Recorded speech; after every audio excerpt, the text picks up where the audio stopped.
Hey everyone, I'm going to be reading chapter 16 of Lion, Witch, and the Wardrobe. There's only 17 chapters in this book, so we're almost there, okay? Some words that you're going to hear in chapter 16. This is called What About the Statues? The word great is a fireplace. Prodigious is enormous, very large. Saccharin tablet is an artificial sweetener, so something that makes something sweet. And bay is a deep bark. Okay. All right, so here we are. Chapter 16, What Happened to the Statues?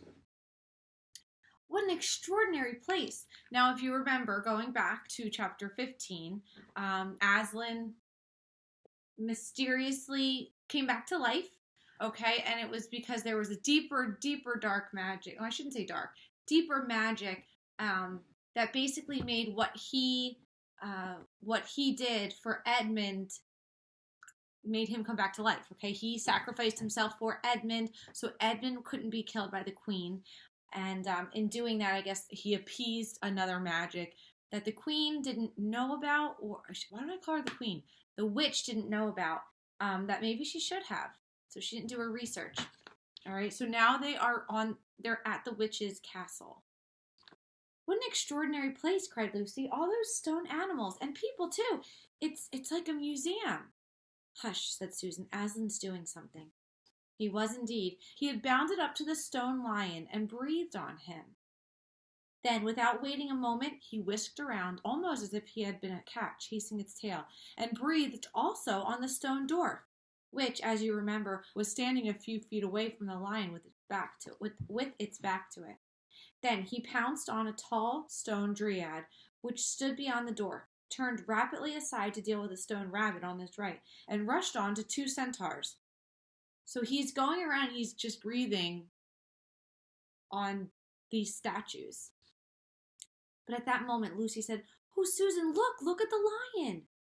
I expect you've seen someone put a lighted match to a bit of newspaper, which is propped up in a grate against the unlit fire. So think about putting paper in a fire and setting it, lighting it on fire. And for a second, nothing seems to have happened. And then you notice a tiny streak of flame creeping along the edge of the newspaper. It was like that now. For a second after Aslan had breathed upon him, the stone lion looked just the same. Then a tiny streak of gold began to run along its white marble back. Then it spread. Then the color seemed to lick all over him as the flames lick all over a bit of paper. Then, while his hindquarters were still obviously stone, the lion shook his mane, and all the heavy stone folds rippled into a living hair. Then he opened a great red mouth, warm and living, and gave a prodigious yawn. And now his hind legs had come to life. He lifted one of them and scratched himself.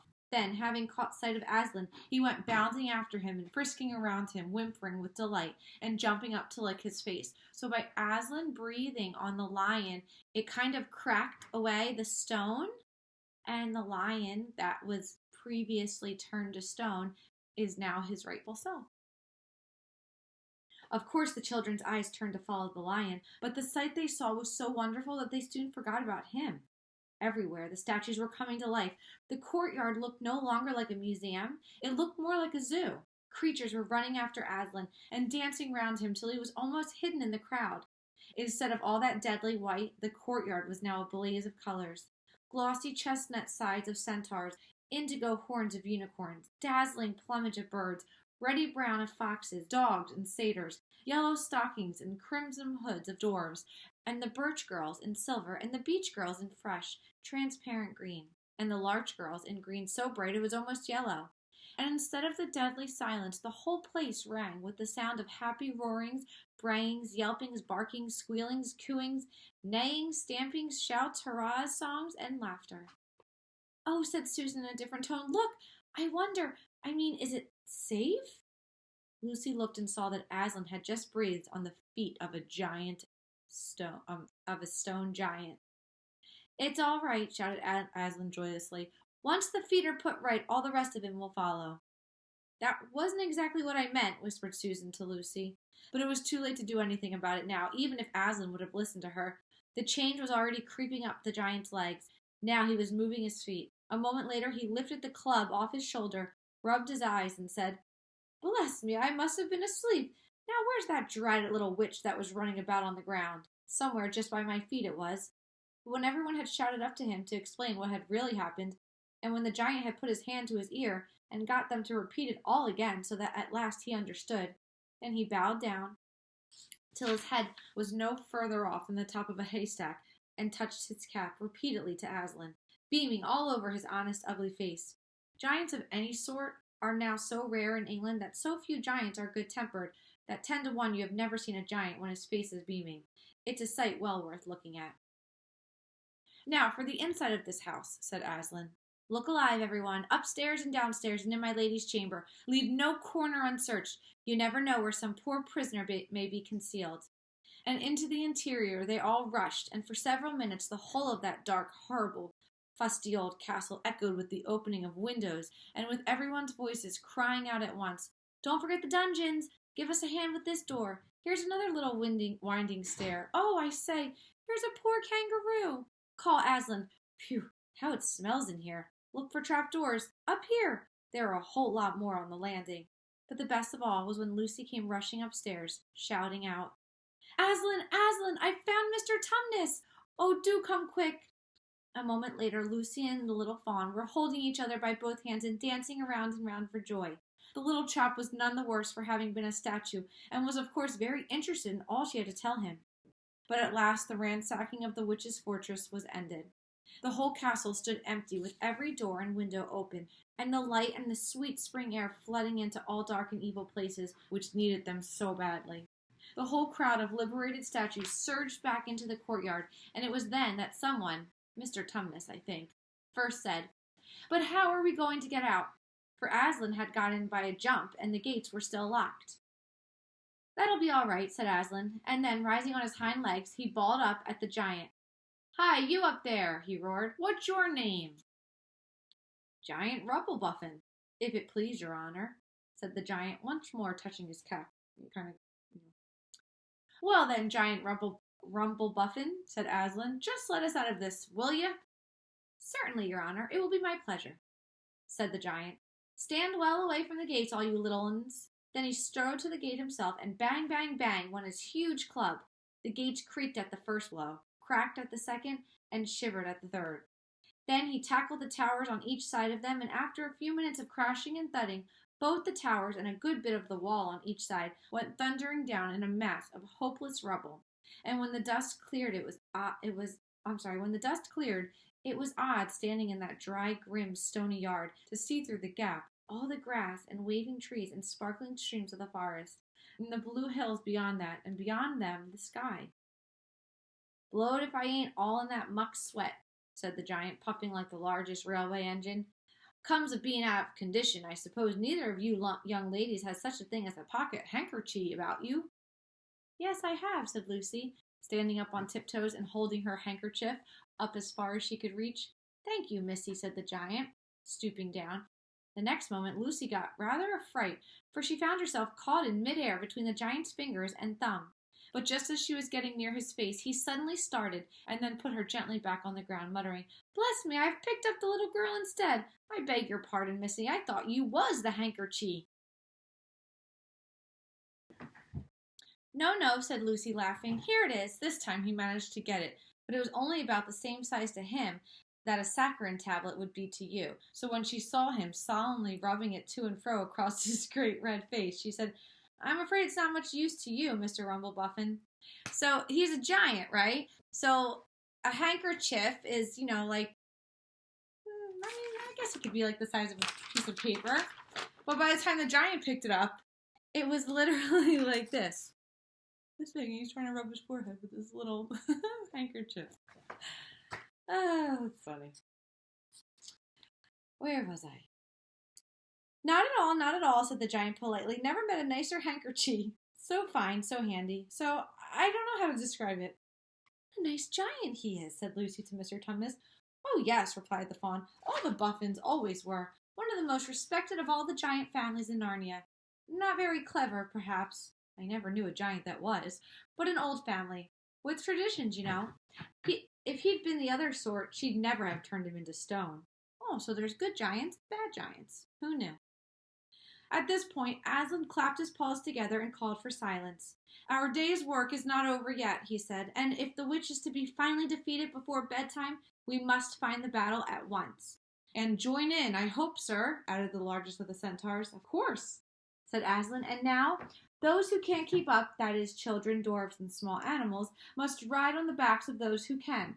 That is, lions, centaurs, unicorns, horses, giants, and eagles. Those who are good with their noses must come in the front with us lions to smell out where the battle is. Look lively and sort yourselves. And with a great deal of bustle and cheering they did. The most pleased of the lot was the other lion, who kept running about everywhere, pretending to be very busy, but really in order to say to everyone he met, "Did you hear what he said? Us lions. That means him and me. Us lions.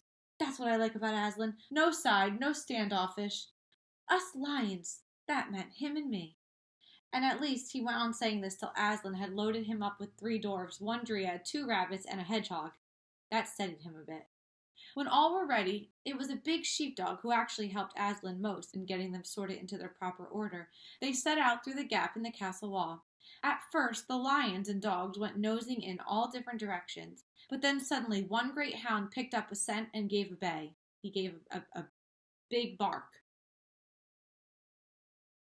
There was no time lost after that. Soon all the dogs and lions and wolves and other hunting animals were going at full speed with their noses to the ground, and all the others streaked out for about a half a mile behind them. They were following as fast as they could. The noise was like an English fox hunt, only better because every now and then with the music of the hounds was mixed the roar of the other lion, and sometimes the far deeper and more awful roar of Aslan himself. Faster and faster they went as the scent became easier and easier to follow. And then, just as they came to the last curve in a narrow, winding valley, Lucy heard, above all these noises, another noise. A different one, which gave her a weird feeling inside.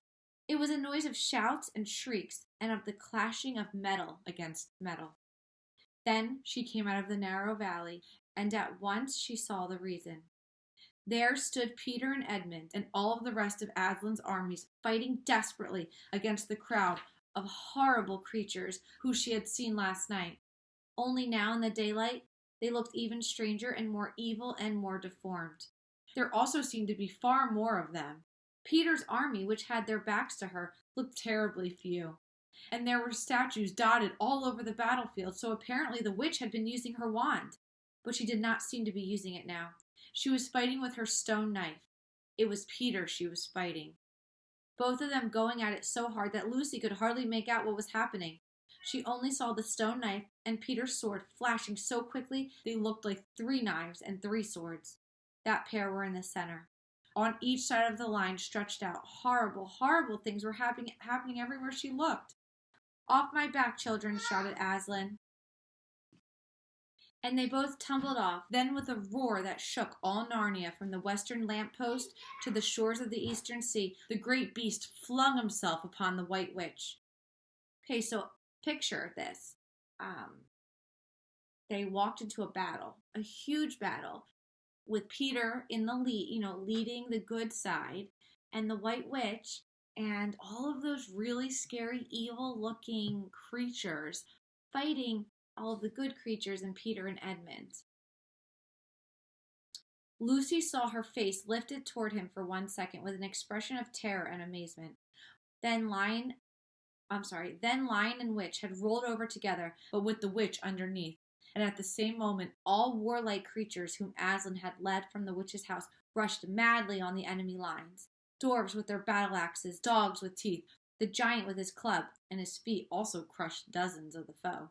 Unicorns with their horns, centaurs with swords and hooves. And Peter's tired army cheered as the newcomers roared, and the enemy squealed and gibbered till the wood re-echoed with the din of that onset. There's a little picture in here. I don't know if you can see much. But I did have a picture of the battle. Did I pull that up? It's not coming up. So anyways, there we are, okay? Here we go. No, I guess I don't have it. That is chapter 16, the battle. We'll see. I mean, I would hate to think that the kids would lose against the White Witch, but she's got her wand and she's turning people to stone right there on the battlefield.